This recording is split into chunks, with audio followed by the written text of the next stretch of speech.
जैसे कि आप सभी जानते हैं, सच की हमेशा जीत होती है और हमारी एक छोटी सी प्रयास आप तक बड़ी खबर पहुंचाती है। तो स्वागत करते हैं आप सभी का STS न्यूज़ चैनल पर। आगे बढ़ने से पहले आप इस वीडियो को लाइक और चैनल को सब्सक्राइब जरूर कर ले और साथ में बेल आइकन भी प्रेस कर ले। चलिए बढ़ते हैं खबरों की। आज शहर से न्यूज को देख रहे हैं, कमेंट में जरूर लिखिए। बता दें, हिमाचल प्रदेश में 12 नवंबर को विधानसभा का चुनाव होने हैं। 68 विधानसभा सीटों वाली एक फेज में वोटिंग होगी। ऐसे में इन विधानसभा सीटों में कुछ ऐसी हॉट सीटें भी हैं जिस पर हर पार्टी की निगाहें टिकी हुई।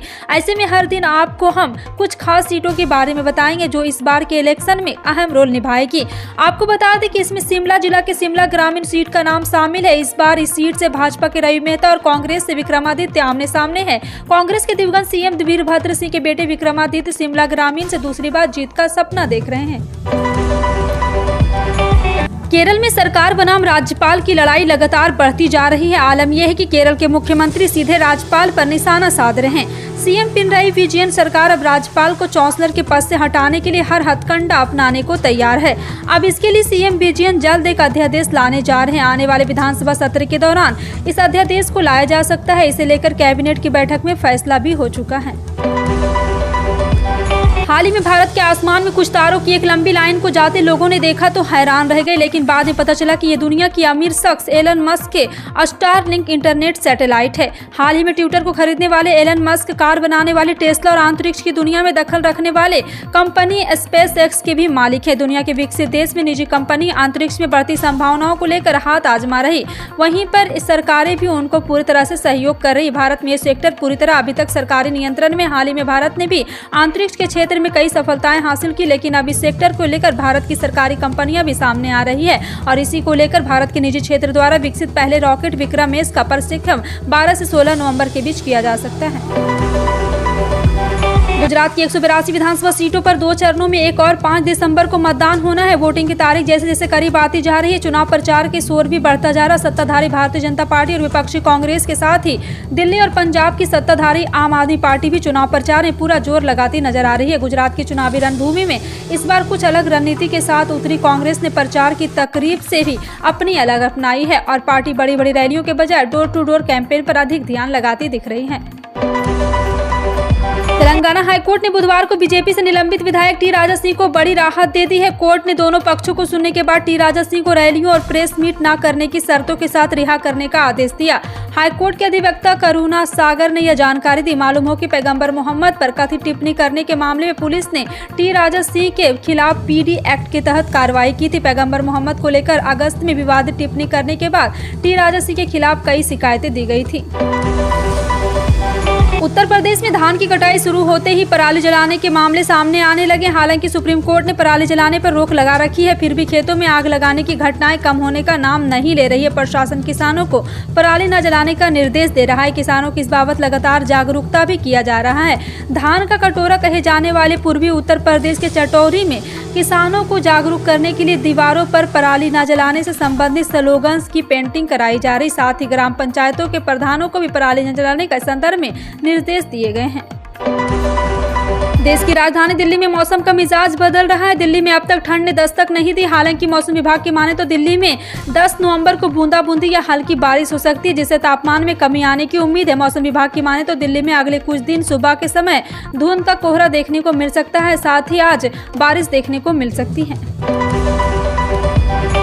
बिहार के पूर्व मुख्यमंत्री और हिंदुस्तानी अवाम मोर्चा के संस्थापक जीतन राम मांझी ने एक बार फिर शराबबंदी को लेकर बयान दिया है। मांझी उन लोगों के समर्थन में आए हैं जो बिहार में कम मात्रा में शराब का सेवन करते हैं। बता दें कि बिहार में शराबबंदी साल 2016 से ही लागू है। जीतन राम मांझी ने नीतीश कुमार सरकार को उन लोगों को गिरफ्तार नहीं करने का सुझाव दिया जो 250 ग्राम मात्रा में शराब का सेवन करते हैं। मांझी ने अपने ही महागठबंधन सरकार पर बरसे और आरोप लगाया कि राज्य में केवल गरीब लोग को शराब पीने के आरोप में गिरफ्तार किया जा रहा है। चेन्नई से एक चौंकाने वाला मामला सामने आया। पुलिस ने एक फर्जी बैंक का खुलासा किया। पुलिस ने इस मामले में एक आरोपी को गिरफ्तार भी किया। आरोपी RAFC नाम से एक फर्जी बैंक चला रहा था। उसने 8 जगहों पर इसकी ब्रांच भी खोल रखी थी। इस बैंक में अब तक 2 करोड़ रुपए का ट्रांजैक्शन भी हुआ है।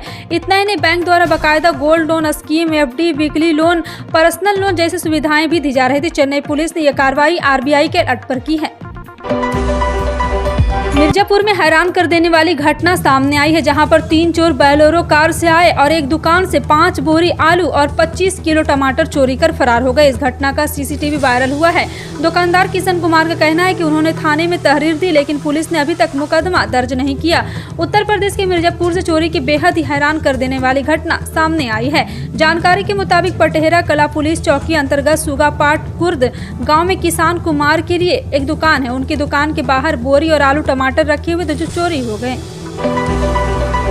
कर्नाटक के सरकारी कर्मचारियों के लिए खुश कर देने वाली खबर आई है। राज्य सरकार के कर्मचारियों के वेतनमान में संशोधन के लिए मुख्यमंत्री बसवराज बोम्मई ने 7वें वेतन आयोग का गठन कर दिया है। मुख्यमंत्री बसवराज बोम्मई ने बताया कि राज्य सरकार ने अपने कर्मचारियों के वेतनमान में संशोधन के लिए पूर्व मुख्य सचिव सुधाकर राव 7वें वेतन आयोग का अध्यक्ष नियुक्त किया है। सीएम बोम्मई ने ये बात बुधवार को दानवागेरे में मीडिया से बातचीत करते हुए कही है। हिमाचल प्रदेश विधानसभा चुनाव के लिए प्रचार अभियान महज 2 दिन के बाद थम जाएगा, जिसके चलते राजनीतिक दलों ने अपनी अपनी पूरी ताकत झोंक रखी है। बीजेपी अपनी सत्ता को बचाए रखने के लिए संघर्ष कर रही तो कांग्रेस सरकार में वापसी के लिए बेताब है। पहाड़ी राज्य में रास्ते जितने टेढ़े मेढ़े हैं, उससे कहीं ज्यादा कठिन राजनीति की डगर है। बीजेपी की सियासी राह में 3 मुश्किलें खड़ी हो गई है, जिसमें पार्टी नेताओं की बगावत से लेकर हर 5 साल पर सत्ता परिवर्तन की रिवायत और सरकारी कर्मचारियों के बुढ़ापे का सहारा पुरानी पेंशन बहाल की मांग है। देश की राजधानी दिल्ली और एनसीआर में प्रदूषण की खबरें चिंता का विषय बनी हुई, लेकिन आपको ये जानकर हैरानी होगी कि बिहार का कटिहार शहर प्रदूषण के मामले में दिल्ली से भी आगे है। कटिहार का AQI फिलहाल दिल्ली से ज्यादा गंभीर स्थिति में है। केंद्रीय प्रदूषण बोर्ड के द्वारा जारी रिपोर्ट में कटिहार को देश का सबसे अधिक प्रदूषित शहर बताया गया है, जबकि दिल्ली दूसरे स्थान पर है। कटिहार का एयर क्वालिटी इंडेक्स मंगलवार तक 342 से 345 तक पहुंच गया, और जबकि 250 से अधिक AQI स्वास्थ्य के लिए हानिकारक माना जाता है। ट्विटर के बाद अब फेसबुक से बड़े पैमाने पर कर्मचारी निकाले जाने का फैसला लिया गया है। दरअसल फेसबुक की पेरेंट कंपनी मेटा इंक ने बुधवार को एक झटके में 11,000 से अधिक कर्मचारियों को बाहर निकालने पर अपनी मुहर लगा दी। इस बारे में खुद मार्क जुकरबर्ग ने जानकारी दी है। अपनी कंपनी की ओर से लागत बढ़ाने का हवाला देकर कर्मचारियों को बाहर निकाला जा रहा है। मेटा के चीफ एग्जीक्यूटिव मार्क जुकरबर्ग ने एक ब्लॉग के जरिए बताया है। दिल्ली में एमसीडी चुनाव आते ही राजनीतिक बयानबाजी तेज हो गई है। बीजेपी दिल्ली अध्यक्ष आदेश गुप्ता ने दिल्ली के मुख्यमंत्री पर कई गंभीर आरोप लगाए और दिल्ली बीजेपी प्रदेश कार्यालय पर पत्रकारों से बात करते हुए कहा कि अरविंद केजरीवाल इस देश के सबसे भ्रष्ट मुख्यमंत्री में से एक है, जो अपने मंत्रियों से भ्रष्टाचार कराते हैं और खुद को पाक साफ बताते हैं। भ्रष्टाचार की जाँच से बचने के लिए उन्होंने दिल्ली में कोई विभाग अपने पास नहीं रखा है। हालत ये है कि वो कुछ समय पहले तक बिना साइन किए फाइल पास कराने के लिए उपराज्यपाल कार्यालय भेज देते थे। पटना वासियों के लिए बाईपास से शहर के अंदर प्रवेश करना आसान हो जाएगा। पटना के दक्षिण हिस्से के लिए 2 नई सड़कें परियोजनाओं को मंजूरी मिली है। इन सड़कों के निर्माण से शहर वासियों को काफी हद तक जाम से छुटकारा मिल सकेगा। कंकड़बाग इलाके में बनने वाली इन सड़कों की चौड़ाई 30 फीट होगी। ऐसे में इस सड़क के निर्माण के बाद लोगों को बाईपास जाने के लिए संकीर्ण रास्तों और गलियों का इस्तेमाल नहीं करना पड़ेगा।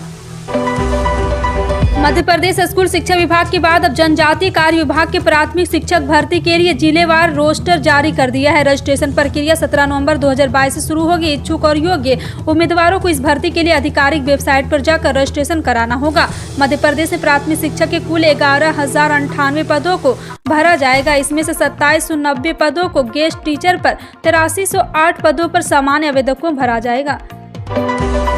पश्चिम बंगाल के मुख्यमंत्री ममता बनर्जी नदिया जिले के 3 दिवसीय दौरे पर है। इस दौरान उन्होंने राजनीतिक सभा के दौरान भाजपा पर कटाक्ष करते हुए कहा कि 2024 के लोकसभा चुनाव में भाजपा का सफाया निश्चित है। आम जनता चाहेंगी तो तृणमूल सरकार नदिया के लिए कुछ कर पाएगी। तृणमूल सरकार को पंचायत चुनाव के दौरान वो मौका मिलना चाहिए। भाजपा वोट के समय आती है और उसके बाद जनता को भूल जाती है। ऐसी पार्टी को सत्ता में रखने का कोई मतलब नहीं बनता। आप विधायक चुनते हैं, सांसद चुनते हैं, मतदान करके जिला परिषद को चुनाव करते हैं, लेकिन जीतने के बाद आपकी तकलीफ को सुनने कोई नहीं आता। झारखंड सरकार की ओर से राज्य के 22 जिलों के 226 प्रखंड के सूखाग्रस्त घोषित किया गया है। यहां राज्य सरकार अपने स्तर से सूखा राहत योजना चलाएगी। इसके तहत सूखा प्रभावित किसानों को 3500 रुपये अग्रिम सहायता के रूप में दिया जाएगा। गिराह कारा एवं आपदा प्रबंधन विभाग ने अधिसूचना जारी कर दिया है। राज्य में ड्राउट मैनुअल 2016 के तहत निहित प्रावधानों के आधार पर 226 प्रखंड को सूखा घोषित किया गया है। इलेक्शन को देखते हुए चुनाव आयोग ने बिहार सहित देश के 3 राज्यों में नया सॉफ्टवेयर लॉन्च किया है। इससे बिहार, उत्तराखंड और असम में बुधवार से शुरू लोगों के अपने नाम मतदाता सूची में जुड़वाना काफी आसान हो जाएगा। इसके साथ ही वोटर आईडी में सुधार भी सहज होगा, गलती संभावना ना कर के बराबर होगी। गौरतलब है कि चुनाव आयोग के द्वारा लगभग 4 वर्ष के बाद अपने सॉफ्टवेयर में कोई बड़ा बदलाव किया गया है। आयोग ने यहाँ पुराने सॉफ्टवेयर में बदलाव पर ERO नेट का 2.0 वर्जन लॉन्च किया है। इससे मतदाताओं को किसी परेशानी का सामना करने की मुक्ति मिलेगी।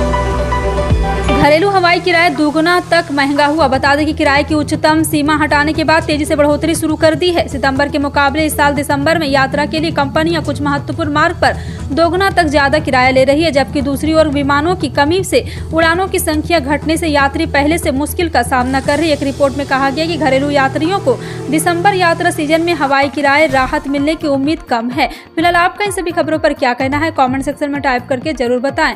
इसी तरह की पल पल की अपडेट जानने के लिए जुड़े रहें आप अपने NTS न्यूज चैनल से। मिलते हैं अगली बड़ी खबर में, तब तक के लिए जय हिंद।